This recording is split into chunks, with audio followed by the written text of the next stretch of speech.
Hai, Assalamualaikum warahmatullahi wabarakatuh. Jumpa lagi kita dalam video mata pelajaran fizik tingkatan 5 KSSM bab 1 daya dan gerakan 2, tajuk ataupun subtopik 1.4 kekenyalan.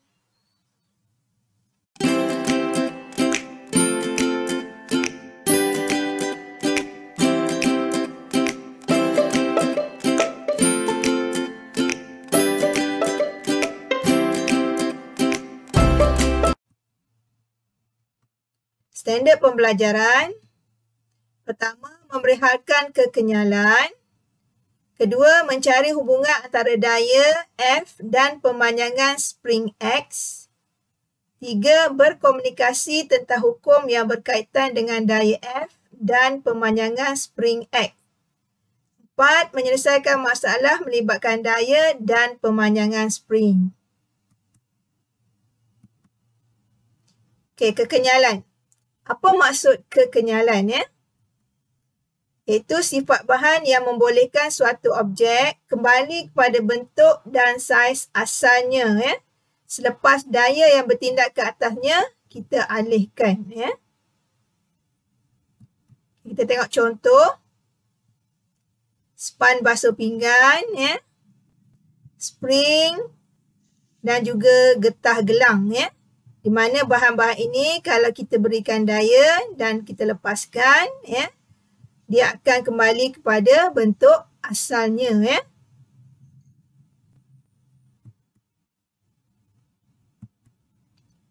Hubungan daya F dan pemanjangan spring X. Okey, kita akan melihat daripada hukum Hooke iaitu menyatakan bahawa pemanjangan suatu spring adalah berkadar terus dengan daya yang bertindak ke atas spring jika tidak melebihi had kenyal spring.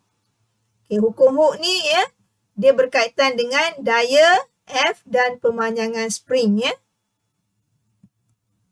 Jadi kita tulis X berkadar terus dengan F di mana kita susun kembali. Dan bila kita nak jadikan dia satu persamaan, kita akan letak satu pemalar lah, iaitu K. Maka dia jadilah F sama dengan KX. Jadi F ialah daya yang dikenakan, X ialah pemanjangan spring, dan K ialah pemalar spring. Had kenyal pula ialah daya maksimum yang boleh dikenakan pada spring, di mana spring dapat kembali kepada bentuk asal apabila daya dialihkan.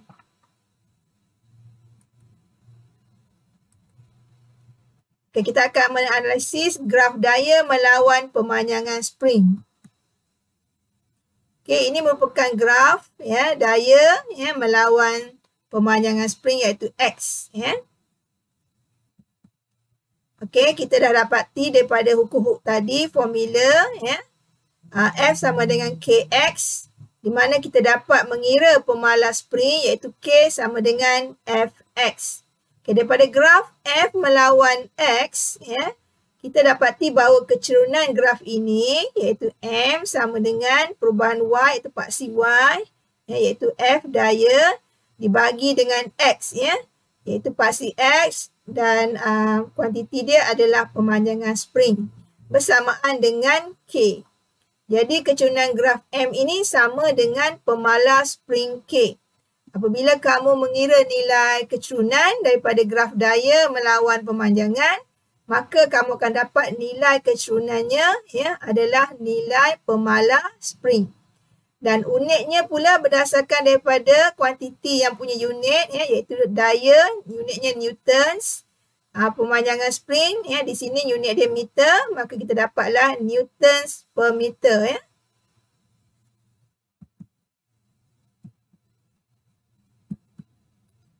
Okey, pemalar spring ni sebenarnya dia mengukur berapa keras sesuatu spring itu. Nilai pemalar spring yang besar menunjukkan spring itu keras dan sukar diregangkan Manakala nilai pemalar spring yang kecil menunjukkan spring itu lembut dan mudah diregangkan. Okey, kita tengok contoh satu pengiraan dia Sebuah spring dengan nilai pemalas spring 20 Newton per sentimeter.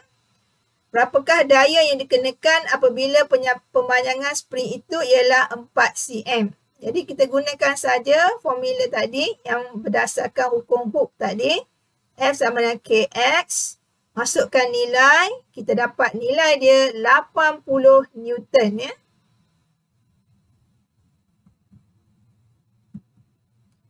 Okey, daripada kita nak terbitkan formula ya, daripada analisis graf tadi, kita akan dapat juga nilai tenaga keupayaan kenyal ya. Kita simbolkan sebagai EP. Okey, tenaga keupayaan kenyal ini ialah kerja yang dilakukan untuk meregangkan spring, di mana bersamaan dengan daya purata kali pemanjangan spring ya. Jadi kita letakkan dia punya formula kosong tolak F. Kita bagi 2, kita kali dengan pemanjangan dia ya. Maka kita dapatlah setengah Fx. Okey, kalau daripada graf pula ya, graf F melawan X ya. Luas di bawah graf dia ya adalah luas segitiga tepat. Jadi kita gunakan rumus segitiga lah ya. Setengah kita kali dengan F, kita kali dengan X. Maka kita dapat setengah Fx. Okey. So daripada ini ya kita dapat nilai tenaga keupayaan kenyal EP bersamaan dengan luas di bawah graf F melawan X. Maka terhasillah lagi satu rumus iaitu EP sama dengan setengah Kx kuasa 2. Kita masukkan nilai daripada nilai formula tadi ya, F sama Kx pada F ni lah. Kita masukkan nilai Kx, maka dapatlah EP sama dengan setengah Kx kuasa 2 ya. Jadi kita dapat lagi satu ya, bagi luas di bawah graf ya, graf daya melawan pemanjangan spring itu merupakan nilai tenaga keupayaan kenyal ya. Jadi tadi kita dapat kecerunan dia adalah nilai pemalas spring, dan kalau luas dia pula kita dapat nilai tenaga keupayaan kenyal ya. Kita boleh kira berdasarkan graf ataupun kita boleh menggunakan rumus yang diterbitkan ini ya.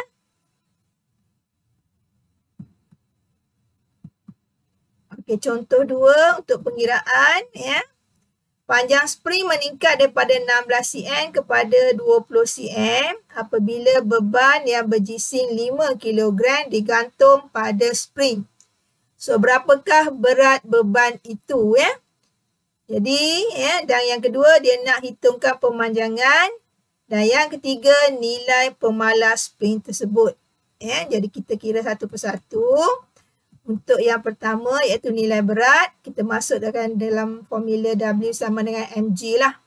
Kita darabkan 5 jisim dia dengan nilai pecutan graviti, maka kita dapat nilai 49.05 Newton ya. Okey, pemanjangan spring kita tolak saja, kita dapat nilai 4 cm. Dan untuk pemalas spring kita masukkan dalam formula F sama Kx. Kita dapati nilai dia ialah 12.26 newtons per sentimeter ya. Jadi ini adalah pengiraan untuk soalan nombor 2 ya. Okey, kita tengok seterusnya contoh 3. Satu spring dengan nilai pemalas spring 30 newtons per meter diregangkan dengan daya 5 newton. So berapakah pemanjangan dia ya? Jadi pemanjangannya kita masuk dalam formula F sama Kx jugalah. Kita dah ada nilai F dan nilai K. So kita kira X, kita dapat 0.17 meter. Okey, bagaimana pula dengan nilai tenaga keupayaan kenyal ya? Kita dah dapat terbitan formula tadi. Maka kita gunakan EP sama dengan setengah Kx kuasa 2. Masukkan nilai yang ada ya. Kamu akan dapati nilai dia ialah 0.43 Joule ya. Jadi yang ni ya kita dah terbit ya formula tenaga keupayaan kenyal, formula tenaga keupayaan kenyal, dan kita juga dah dapat nilai ataupun rumus ya F sama Kx daripada hukum Hooke tadi ya, berdasarkan hubungan dia ya.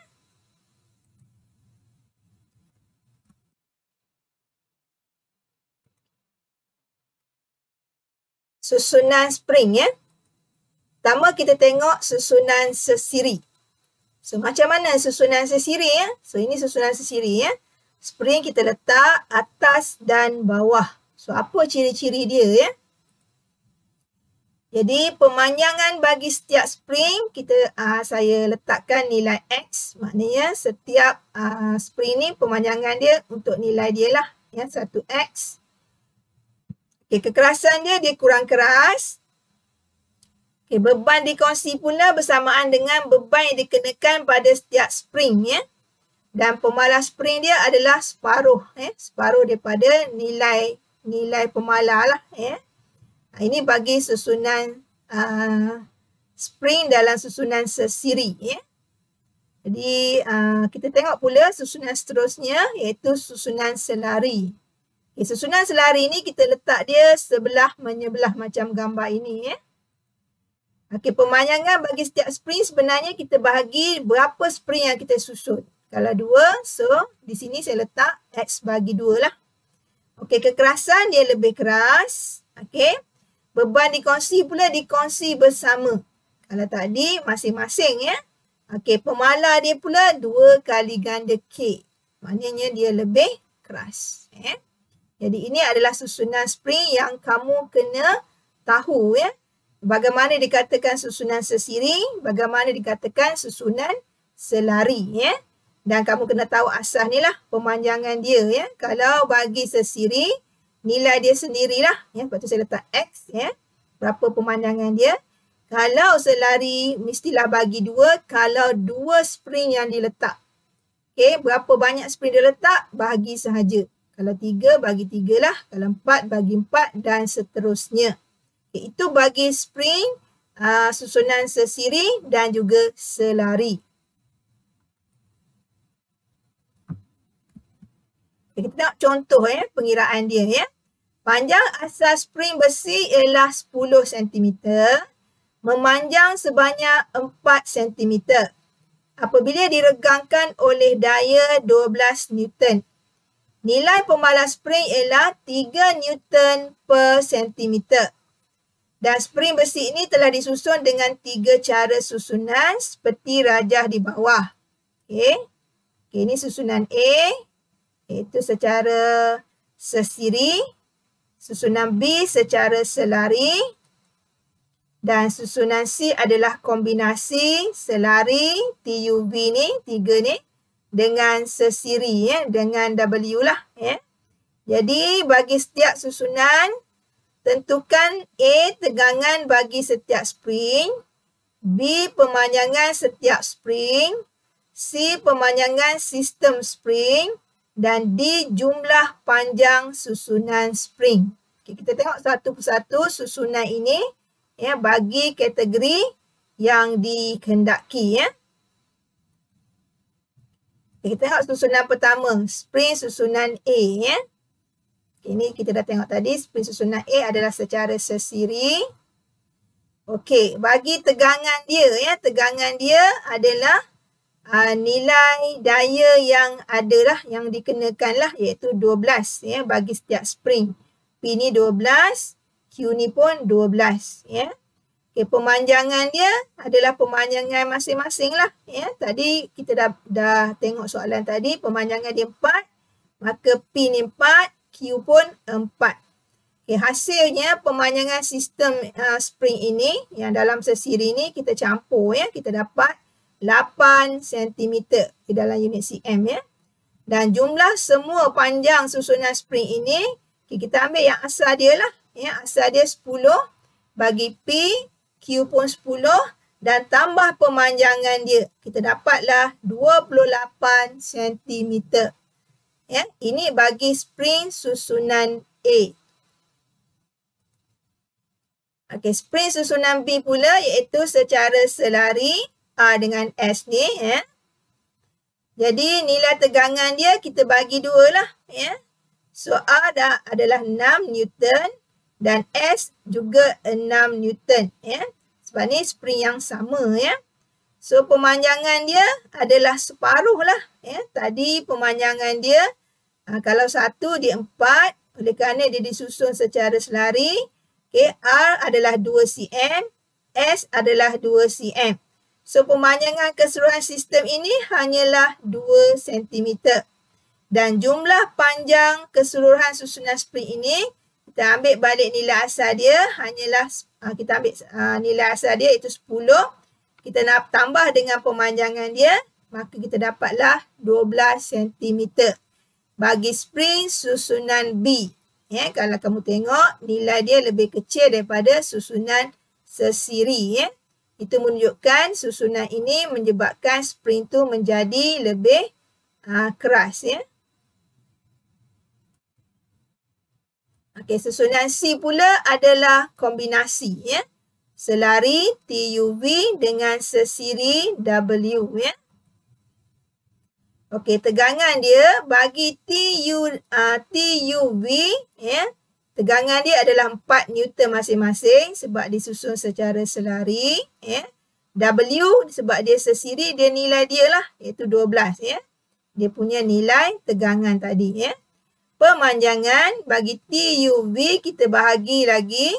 Kita bagi 3, ya, bukan bagi 2, ya, sebab dia disusun secara ada 3 spring. Disusun secara selari dan ada 3 spring yang disusun.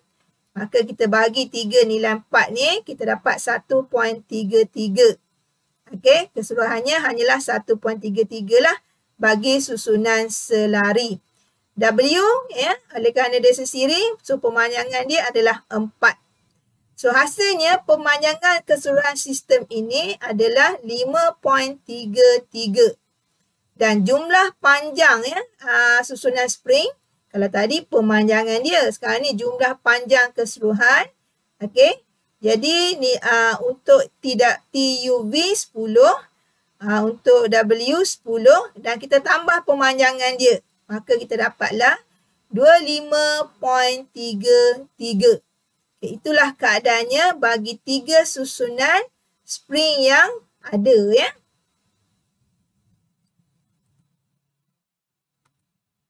Kita nak tengok pula faktor yang mempengaruhi pemalas spring. Okey, pemalas spring yang besar, ya, kalau kita tengok sini, kecurunan dia lebih besar lah. Ya. Dan pemalas spring yang kecil seperti spring B ni, kecurunan dia juga adalah kecil. Itu menunjukkan nilai dia kecil. Ya. Jadi antara faktor dia ialah panjang. Ya. Semakin meningkat panjang spring, semakin bertambah kekenyalan dia. Maka yang kedua, diameter gegelung lingkaran dia, ya. Semakin meningkat diameter gegelung, ya, semakin bertambah kekenyalan dia. Dan seterusnya, ketebalan. Ketebalan ni ketebalan dawai spring itu sendirilah, ya. Semakin bertambah ketebalan dawai, semakin berkurang kekenyalan spring. Dan jenis spring pula dia bergantung kepada jenis spring lah, ya, maka kekenyalan dia juga berbeza, ya. Dan kita tahu keluli dia kurang kenyal berbanding dengan kuprum, ya, sebab keluli ni dia lebih keras. Maka kita simpulkan dalam jadual, ya, kesan pemala bagi keempat-empat faktor tadi, ya. Jadi spring yang pendek kesan nilai pemala ni tinggilah, yang panjang rendah, ya. Anda boleh tengok gambar spring ni. Okay, diameter kecil, diameter ni diameter gegelung. Okay, tengok yang kecil dengan yang besar. Yang kecil nilai pemala dia tinggi. Okay, yang besar nilai pemala dia rendah. Okay, ketebalan ni ketebalan dawai spring itu sendirilah, ya. Ketebalan kecil nilai pemala dia rendah. Ketebalan besar, ya, nilai pemala dia tinggi menunjukkan dia keras. Dan kuprum, ya, nilai pemala dia adalah rendah. Manakala keluli nilai pemala dia adalah tinggi, ya. So ini kita dah simpulkan dalam satu jadual, ya, faktor-faktor yang mempengaruhi pemala spring, ya. Jadi saya harap para pelajar jelas, ya, dengan penerangan cikgu pada hari ini, ya. Okay, terima kasih kerana sudi menonton, ya, video cikgu pada kali ini, ya. Okey, jika anda suka video ini dan anda dapat faham, ya, tentang tajuk hari ini, ya, jadi anda bolehlah, ya, like, ya, share dan berikan komen-komen yang membina ya, ataupun anda nak tanya, anda boleh tanya pada ruangan komen. Dan sebagai sokongan kamu pada cikgu ya, tekanlah butang subscribe dan notification untuk kamu terus dapat ya video-video daripada cikgu. Itu saja daripada cikgu. Assalamualaikum. Everything changes.